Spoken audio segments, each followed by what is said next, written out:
John Davern, FloTrack here with Grant Fisher ahead of the new Balance Indoor Grand Prix. Running the 2K this weekend, and then obviously the 2 mile on Millrose next weekend. 2K is like, I mean, you're obviously more of a long guy, but the 2K's got to feel fast and kind of new to your legs. So talk to me about that and just how you're approaching tomorrow. Yeah, there's a lot of things tomorrow. You know, it's the opening race for most people, including myself. So it's kind of tough to know exactly where your fitness is, how to gauge the race, and especially a new distance like a 2K. I doubt many people in the field have run a 2K ever. So a lot of unknowns, but you know, at the end of the day, it's racing. We know, there's 10 laps on the marker, and we know how to kick and know how to race at the end. So I'm excited. It's gonna be fun. And we were talking on a run today, not you, but me and Brian were talking on a run today about like 2K times in general, because like you said, it's such a foreign event to everybody, and we're like, just add another 60 seconds to a mile time. Like, is that like how you're thinking? Like, what kind of time do we think we should expect tomorrow? I think it's a little tougher than just adding 60 seconds. The race itself, I think, will feel, probably a little long, because most of us are used to like the feeling of sprinting at that pace.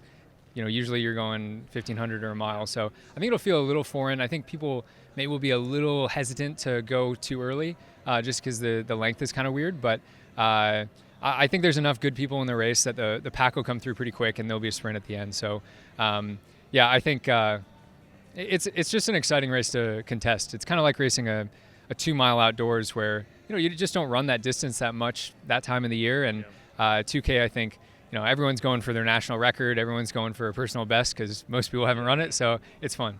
We're going to see like the leaderboards tomorrow. It's just going to be like national record, national record, national record, national record. It's going to look good. Yeah, you'll have the world lead graphic, because it's the first time someone's run a 2K all year. So. Well, obviously the 2 mile next week, Millrose. We don't have to dive too much into that, but as you just mentioned, it's a world-class field in that race. I mean, how excited are you just to be in that field with, like you said, it's like a world final. Yeah, Millrose, you can kind of count on it shaping up to be an incredible field every year. I've raced it several times now and had, A, great experiences, but B, just like, you just learn a lot in the race. You get another shot at the best guys in the world and can see what you can do and maybe try out some new tactics. And it's just very, very educational. And I want to race the best guys as much as I can. And, there's no world championship this year, of course, but there's going to be several fields you'll see throughout the year that are world championship caliber fields. The length of your career is always unknown. So when you have those opportunities, I really want to take them. So it'll be fun. I mean, there's 10 guys in that field that would be headliners, and it'll be an aggressive race. Well, while we're on the theme of talking about your season at large, you announced yesterday you're running the New York City Half. Pretty exciting stuff. For you, is that kind of and I think you mentioned it a little bit in your press conference, but can you kind of elaborate about how it's just giving you options for 2028?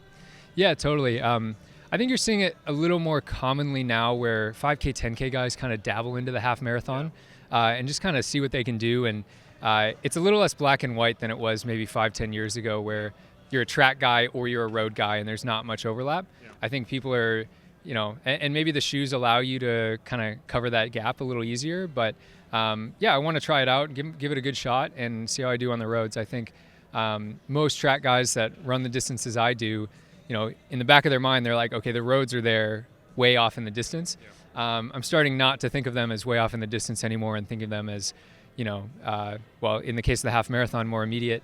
And in the case of the full marathon, kind of toying with that idea over the next few years and seeing when the right time is to debut and when to kind of shift my attention more to the marathon. The full marathon is a completely different beast from the half. So that'll take a little more of a build. Whereas this time, I'm racing a 2K tomorrow, 2 mile the following week, and then a half marathon. So really shifting the training after that 2 mile and getting ready for the half. Yeah, I read a Runner's World article. You took a phone call with them and essentially explained that you want to do it while you're young too. You want to experiment with the road racing while you still have a lot of legs left under you. How much does that play into the decision, number one, to run this New York City Half, and then maybe to dabble even more after that?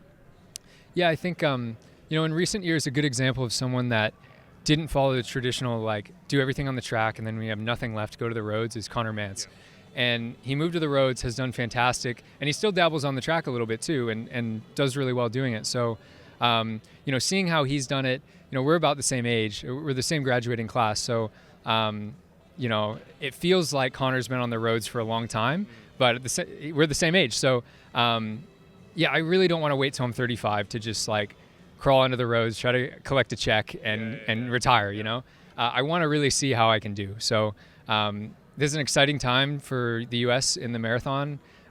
Anything on the roads, you know, Houston, a lot of Americans just broke 60. The full marathon, you see more and more guys going like sub 207 to sub 208. The depth is coming, and it's a fun time to start thinking about those things and hopefully being a part of it.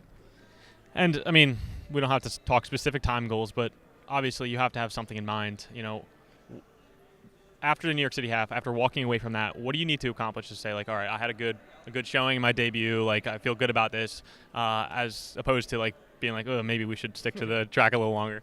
Yeah, I think the metric for success is going to be more of a feeling of comfortability and promise going forward.